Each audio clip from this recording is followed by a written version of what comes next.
This is what kind of started it all off. The American Spirit, and it's a premium tobacco, no additives. So this is a true tobacco experience. This is what resurrected the Perique industry. So I never held one of these in my hand. I don't know how you hold it. I never smoked. This is Louisiana Commissioner of Agriculture and Forestry, Dr. Mike Strain. We're in Hester, Louisiana, and we're on the Gravois farm where they are raising Perique tobacco. The Gravois family, they've been raising Perique tobacco now for generations. You good? Good morning. Good morning. Perique tobacco is a tobacco that goes back to the early 1800s and 1780, where Pierre Chenet took the processing and the cultivation of Perique from the local Indian tribes back in the day. And it just kept growing along this area on a 7 mile by 3 mile wide triangle along this Mississippi River. With the alluvial soil and the richness of the nutrients within the soil and the climate, they grow this flavorful, seasonal type of tobacco that it's in pipe tobacco and cigars, the premium tobacco world. This is all PRC tobacco. It's a premium tobacco, and it's almost like a seasoning. In South Louisiana, we're known for our seasoning and our flavor. Well, this tobacco goes hand in hand with our heritage, and they're going to use this as a salt and pepper. So it brings a sweet note, a peppery note when this connoisseur is going to enjoy his flavor with his smoke. You can smell the flavor coming out of it. And this is a pipe tobacco? This is pipe tobacco, yes, sir. Yes, you can smell that. So these are the 1881s, and Perique transformed this company in the Philippines. Okay. He got his best 2 rollers rolling it, and it has a lot of flavor. It's rich, and it's a premium cigar. This one is they call it Chenet's Cake. This is a pipe blend, and they named it after Pierre Chenet. So this is just another little pipe tobacco. Pipe tobacco. And you can smell that Perique coming through. And this is blended? It's blended as well. Blended, yes. Jonathan Drew, he's from the Nicaragua, and he teamed up with the Pappy Van Winkle family. Okay.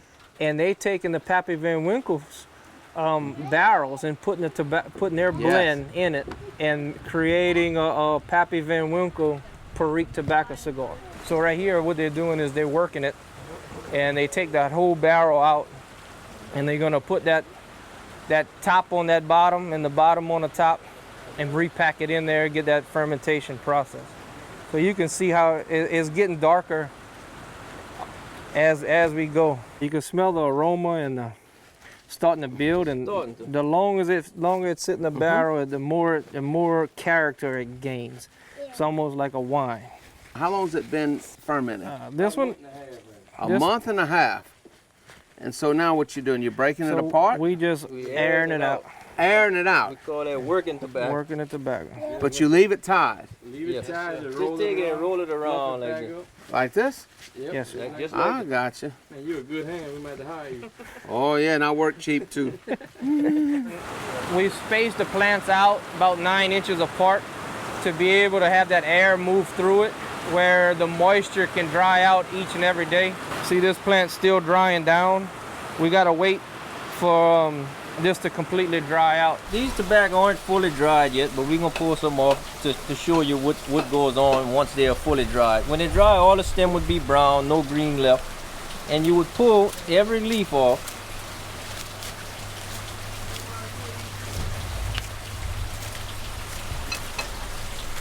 And then the way Santa Fe, the one that purchases tobacco from us, the way they want it is they want you to cut all of this really thick stem off of it. So we cut it here. And then we go and they beat them over a barrel and whip most of the dirt and dust off. And then we'll go and put a little water with it. Then once they're wet, we will roll them into packs. Put half one way, half another way. And then you will find a big leaf, which this is what we call a dress. And this would be wrapped around this to make that pack and tied with a string. And then that would be ready to go in a barrel. So then we put them in these barrels. What is going to go through is a high pressure fermentation. And these, we've got the 30-ton jacks on it, and it crushes the cells, and then the sugars and all becomes available for the fermentation process. So here are some packs of tobacco, which we started this year, and this is, see how they're getting that, they change that color over time, and they get a fruity aroma with different notes, and it has a little spice to it. So when, after about a few months or so, we were going to take this tobacco out, and we're going to let it air out, and we're going to give some air to it, let it sit out.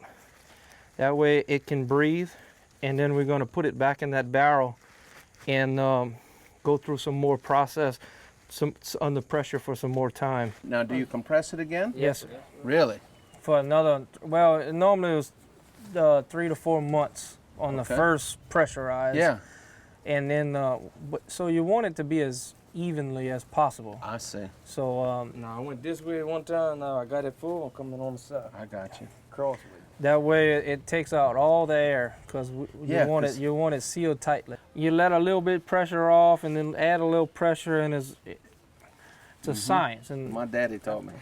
Where'd he learn? His daddy taught him, and his daddy taught him, right? How much fits in that barrel? About a half an acre. That's incredible.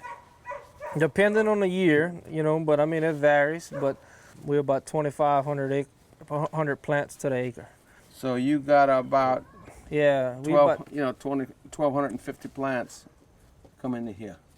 Something like that. But these are all letters from my great-grandfather through the early 1900s. This was from Richmond, Virginia. In accordance with your letter, January 27th, we're here enclosing our purchase order for approximately 5,000 pounds of #1 grade pure Perique 1939 crop tobacco. Loris Brother Co., purchasing agent, 1942.